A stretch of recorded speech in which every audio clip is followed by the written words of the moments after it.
हाय बच्चों। तो मैं आज से एक एनसीईआरटी की सीरीज स्टार्ट करने वाला हूँ। उसमें जब मैं अपने टाइम में तैयारी करता था एमबीबीएस के लिए, उस समय एआईपीएमटी होता था, आजकल नीट होता है।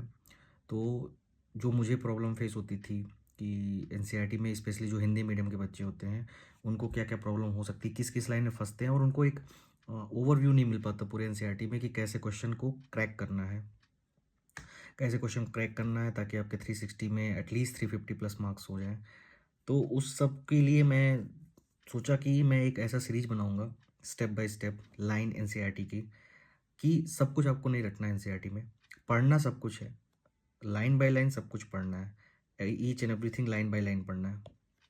लेकिन सब कुछ आपको याद नहीं रखना है, याद वही रखना जहाँ से एग्जामिनर क्वेश्चन बनाता है आपका, जहाँ से एग्जामिनर क्वेश्चन बनाता है वो चीज़ आपको याद रखनी है। ये बात याद रखिएगा, क्वेश्चन हर लाइन को रट के नहीं बनेगा। और ये भी है कि हर लाइन को आप रट के कितने समय तक याद रख सकते हैं, एग्जाम में वो चीज़ आपको परफॉर्म करने में हेल्प हो रही है कि नहीं। लाइक कि कुछ हमने आज तो रट लिया, टेस्ट दे दिया, सब्जेक्ट वाइज टेस्ट भी दिया, परफॉर्म भी अच्छा कर लिया, बट वो चीज़ें आपको कितने दिन तक याद रह सकती हैं। कोई आपको उठा के पूछे, सो रहे हो, उठा के पूछे, तो आपको वो चीज़ आनी चाहिए। तो उसके लिए कुछ मैं ऐसे बेतुके ट्रिक जिसे बोलते हैं, इसमें कोई लॉजिक नहीं है, बट वो चीज़ आपको, जैसे मुझे अभी तक याद है, लाइक हलीना कर अभी कब से फरार, ठीक है, हाइड्रोजन लिथियम रुबिडियम, वो सीरीज आज भी याद है मुझे। तो कुछ चीज़ें जो अराउंड मुझे लगभग 7 8 9 साल हो गया वो सब चीज़ें छोड़े हुए, बट मुझे आज भी याद है। तो मैं कुछ ऐसे स्मॉल स्मॉल फनी से ट्रिक बताऊंगा जिसके थ्रू आपको याद रखना है, और वो आपको हमेशा याद रहेंगी, और बहुत आपको माइंड पे फोकस नहीं देना पड़ेगा कि मुझे ये चीज़ कैसे लॉन्ग लास्टिंग कैसे याद रखी जाए। ठीक है, तो मैं ये अभी सीरीज स्टार्ट करूँगा चैप्टर वाइज, हिंदी इंग्लिश दोनों में लेक्चर होगा। ठीक है, ईच एंड एवरी लाइन को पढ़ूंगा, जो इम्पोर्टेंट होगा उसको बोलूँगा स्टार करो, हाईलाइट करो और उसी को रिवाइज करो। ठीक है, but each and every line cover करने का यहाँ पे ये मतलब है कि कोई भी चीज़ कहीं से भी बन सकती है, but each and every line cover करने से आपको कॉन्फिडेंस रहेगा कि मेरा लाइन बाय लाइन कवर्ड है, आप उसको बाद में भी देख सकते हो। ठीक है, तो each and every line cover करूँगा, कहाँ इंपॉर्टेंट है क्या नहीं है सब कुछ मैं क्लियर कट बताऊँगा। ठीक है, तो यहाँ से हम स्टार्ट करते हैं the living word chapter 1, the living word. ठीक है, यहाँ से हम सीरीज को स्टार्ट करते हैं। जहाँ पे इंपॉर्टेंट होगा मैं आपको बोलूँगा स्टार कीजिए, जो लगेगा बस जस्ट एक रीडिंग गो थ्रू होना है वहाँ गो थ्रू हो जाएंगे रीडिंग करके, और जहाँ पे बार बार मुझे आपको हाईलाइट कराना होगा ये चीज़ तो आना ही चाहिए ऑलमोस्ट, जहाँ समझाना होगा मैं उस हिसाब से आपको समझाऊंगा। तो will start, we are going to start. चलिए, how wonderful is the living world, how wonderful is the living world, the wide range of living types is amazing, the extraordinary habitat in which we find living organism, be it cold mountain, deciduous forest, ocean, freshwater lake, desert or hot spring, leaves us speechless. The beauty of galloping horse, ठीक है, of the migrating bird, the valley of flower or the attacking shark evokes a deep sense of wonder. The ecological conflict and the cooperation among the member of the particular population and among the population of a community, or even the molecular traffic inside a cell, make us deeply reflect on what indeed is life. ठीक है, this question has two implicit question within it. The first is technical one and seek answer to what living is to, as the opposed to the non-living, and the second is philosophical one and seek answer to the what a purpose of life. As scientist we shall not attempt answering the second question, we will try to reflect what is living. इसमें कुछ था नहीं, बस मैंने एक reading पढ़ा ताकि आपको लगे कि सब कुछ आपका कवर हुआ है। अब हम आते हैं आगे, आगे में आएगा diversity of the living word. ठीक है, diversity of the living word, diversity of the living word ये आपका है। If you look around you will see a large number of the variety of a living organism. अगर आप अपने आसपास देखोगे, look around you will see a large variety of living organism, B it potted plant, insect, bird, your pets and other animal and plant. There are several organisms that you cannot see with your naked eye, but they are all around you. आप कभी कभी देखते हो धूप होता है, धूप में आप कभी भी ध्यान देना, खिड़कियों से जो धूप आता है उस धूप में क्या होता है, आपको छोटे छोटे छोटे छोटे पार्टिकल या मॉलिक्यूल उड़ते हुए दिखाई पड़ते हैं। एक्चुअली वो भी एक ऑर्गेनिज्म है। ठीक है, तो वही बोलना चाह रहा है कि Several organisms that you cannot see with your naked eye, but they all are around you. If you were to increase the area that you make observation in, the range and variety of organisms that you will see would increase. Obviously, if you were to visit a dense forest, you would probably see a much greater number and kind of living organism in it. Each different kind of plant, each different kind of plants and animal and organism that you see represent a species. That is important now. ठीक है, ये important है। तो जो आप देखते हो, each different kind of plant animal and organism that you see represent a species. वो क्या रिप्रेजेंट करते हैं? स्पीसीज रिप्रेजेंट करते हैं। The number of species that is are known and describe range between 1.7 to 1.8 star point 1.7 से 1.8 million species हैं total. ठीक है, ये आपको याद रखना है। This refer to biodiversity, this refer to biodiversity are number and type और organism present on the earth. तो ये क्या रिप्रेजेंट करता है? बायोडाइवर्सिटी कितनी है and type of organism present on the earth. We should remember that, we should remember here that we explore new areas and even old one, new organism are continuously being identified। तो मतलब जो old जितने already तुम्हारे originate हो गए वो तो old है ही, बट न्यू ऑर्गेनिज्म डेली हमें देखने को मिलते हैं। डेली डेली न्यू ऑर्गेनिज्म आपको मिलते रहते हैं कि आज इसका इन्वेंशन हुआ, आज उसका इन्वेंशन हुआ, आज इसका। तो हम सबको मिलियंस में ऑर्गेनिज्म हो गए, बोला ना ऊपर 1.7 to 1.8 million. We should remember here that as we explore new area or even old one, new organisms are continuously being identified. As stated earlier, there are millions of the plant and animal in the world, millions of plant and animal in the world. We know the plant and animal in our own area by their local name। हम लोग अपने अपने शहरों में अपने अपने local name से उन प्लांट को बुलाते हैं। कहने के लिए मैंगो है, आपके यहाँ आम बोला जाता है, लेकिन दूसरे स्टेट में उसको मान लो पातपी बोल दिए या कुछ और बोल दिए या सेखू बोल दिए, एनीथिंग, सबका अपना अपना डिफरेंट लेके। तो उन सब में कन्फ्यूजन है। जब दो लोग को किसी चीज़ कॉमन चीज़ के बारे में पढ़ना होता है, तो दो लोग को किसी कॉमन चीज़ के बारे में पढ़ना होता है, तो अगर नेम सेम रहेगा तो उनको उस चीज़ को आइडेंटिफाई करने में ज़्यादा तकलीफ नहीं होगी। बट अगर नेम डिफरेंट रहेगा तो उन लोग को उस चीज़ को आइडेंटिफाइड करने में बहुत सारी प्रॉब्लम्स हो सकती है। तो कॉमन नेम रहने से हम आसानी से उसके बारे में बात कर सकते हैं। ठीक है, तो हम किसी भी चीज़ को जब बात करेंगे, अगर उसका एक कॉमन नेम होगा जो हर कोई समझ सकता है, अच्छा इस प्लांट के बारे में बात हो रही है, तो that will be much easier study करने के लिए। साइंटिस्टों ने क्या किया, सबका साइंटिफिक नाम दिया। लाइक मैग्नीफेरा इंडिका मैंगो का नाम है। अब मैंगो के डिफरेंट स्टेट में नाम डिफरेंट डिफरेंट है, मान लो। ठीक है, बट अगर मैग्नीफेरा इंडिका बोलेंगे तो जो भी बायोलॉजिस्ट होंगे, ठीक है, जो साइंटिफिक नाम जानते हैं, वो तो समझ जाएंगे ना कि अच्छा मैग्नीफेरा इंडिका मतलब मैंगो के बारे में बात हो रही है। तो उसी लिए साइंटिस्ट ने उस चीज़ को आसान करने के लिए, सिंपल। अब जैसे मान लो आप एग्जाम देने जा रहे हो नीट का, ठीक है, नीट का देने जा रहे हो पीएमटी के लिए। तो अगर नीट का नाम, सपोज आप राजस्थान से हो, तो अगर नीट में उसका नाम हो गया सपोज पीएमटी, ठीक, दूसरे स्टेट में उसका नाम हो गया एआईपीएमटी, तीसरे स्टेट में नाम हो गया कंबाइंड पीएमटी, तो एवरीथिंग कंफ्यूज हो जाएगा ना कि कौन सा स्टेट का देने जा रहे हो कि ऑल इंडिया का देने जा रहे हो एग्जाम। बट अगर नीट एक कॉमन नाम दे दिया कि तो everyone know NEET is only one exam होता है, जो कि तुम्हारे प्री मेडिकल, मेडिकल में, मेडिकल कॉलेज में घुसने के पहले प्री टेस्ट होता है मेडिकल का, उसके बारे में बात हो रही है। तो एक कॉमन नेम दिया गया, तो उसी लिए बोला जा रहा है।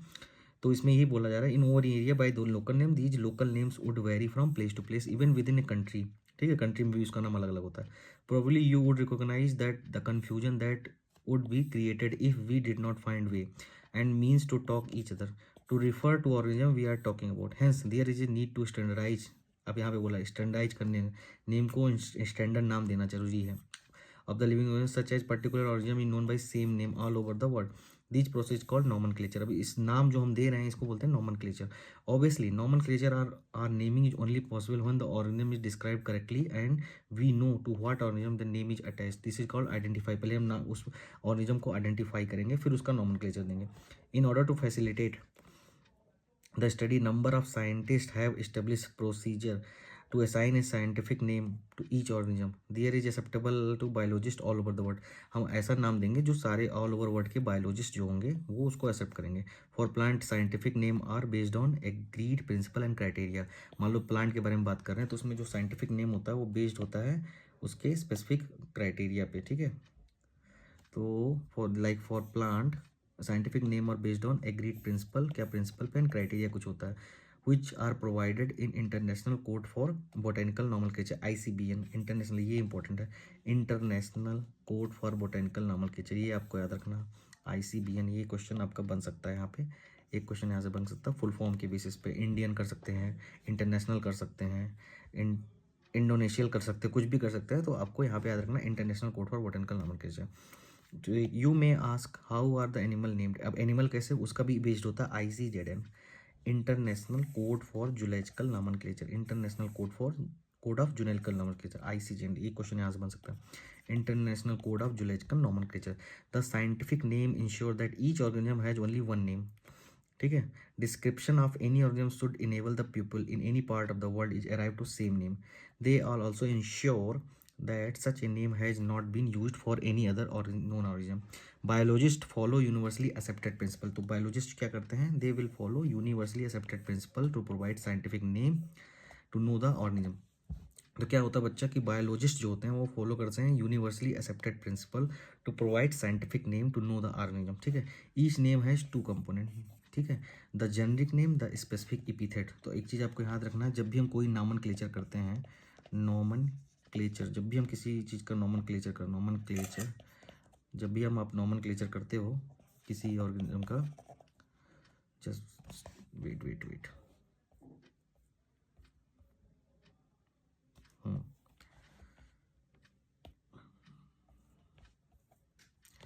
तो इसमें जब भी आप नॉमेनक्लेचर करते हो, ठीक है, नॉमेनक्लेचर आप जब भी किसी का करते हो तो उसमें दो होता है, एक होता है जेनरिक नेम, एक होता है स्पीसीज। ठीक है, तो जेनरिक नेम एंड स्पीसीज दो तरह के नाम हो गए। तो इसी को आपको बोल रहा है कि दो तरह से जब हम भी करते हैं तो उसको बोलते हैं जेनरिक नेम, एंड स्पीसीज को बोलते हैं specific epithet.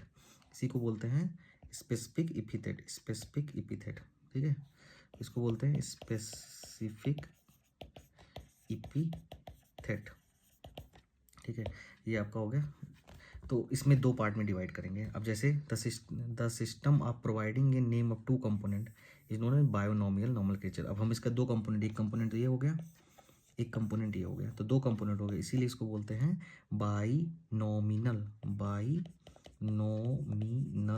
Nomenclature, binomial nomenclature. ठीक है, ये हो गया आपका binomial nomenclature. This naming system given by Carlos, ये आपको याद रखना है, कार्लोस लीनियस। ठीक है, ये कार्लोस लीनियस भाई साहब एक बायोलॉजिस्ट थे ऑल ओवर द वर्ल्ड, जिन्होंने जो नाम दे दिया सभी वर्ल्ड ने उसको एक्सेप्ट कर लिया।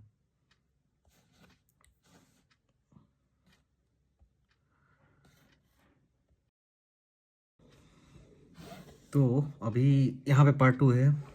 तो Carlos Linnaeus is being practice by biologist all over the world.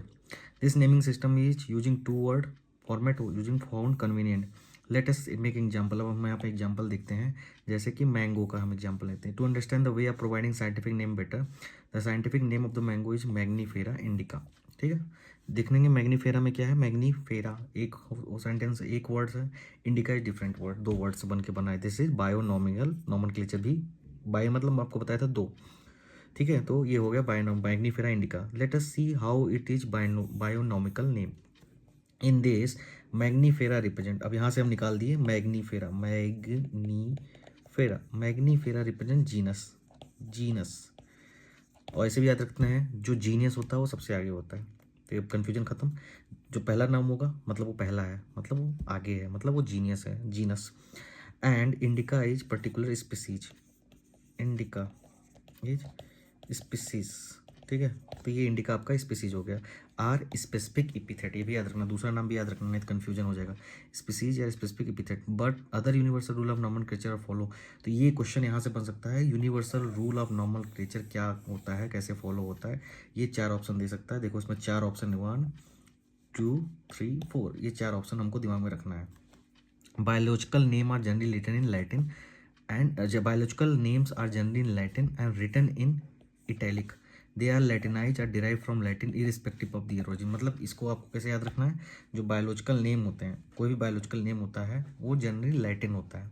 ठीक है, तो बायोलॉजिकल नेम कैसे होता है, लैटिन होता है, और रिटन इन इटैलिक। तो इसको याद कैसे करोगे, WIT, विट याद रखिए, रिटन, W से रिटन एंड IT से italic.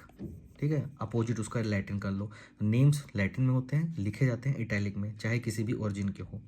The first word in biological name represent genus, जो फर्स्ट वर्ड होता है बायोलॉजिकल नेम में उसको बोलते हैं जीनस। अभी हमने पढ़ा, और सेकेंड नेम क्या होता है, स्पेसिफिक एपिथेट।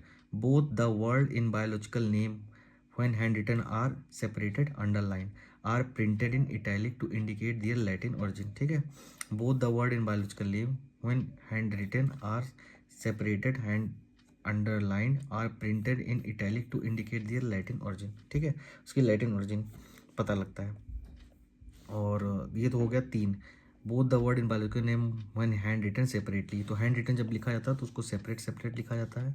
प्रिंटेड होता है, मैंने बताया WIT रिटन। अब रिटन या प्रिंटेड दोनों एक ही चीज़ हुआ। ET इटैलिक में लिखा जाता है। और ओरिजिन कैसी होती है, लैटिन, ठीक है।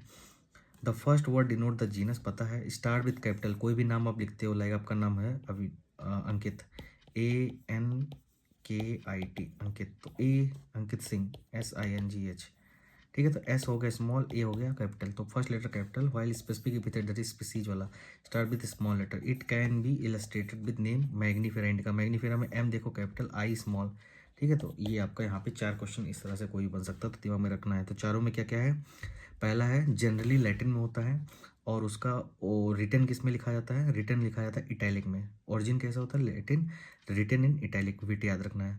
दूसरा नाम जेनस होता है, पहला नाम जीनस होता है, दूसरा नाम क्या होता है, दूसरा नाम आपका होता है स्पेसिफिक एपिथेट या स्पीसीज।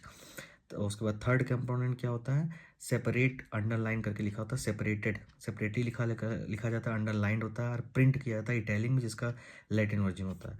और पहला नाम होता है कैपिटल में, दूसरा नाम होता है जो कि जेनरिक नेम होता है कैपिटल में, और स्पेसिफिक नेम होता है, स्पीसीज वाला नेम होता है स्मॉल लेटर में।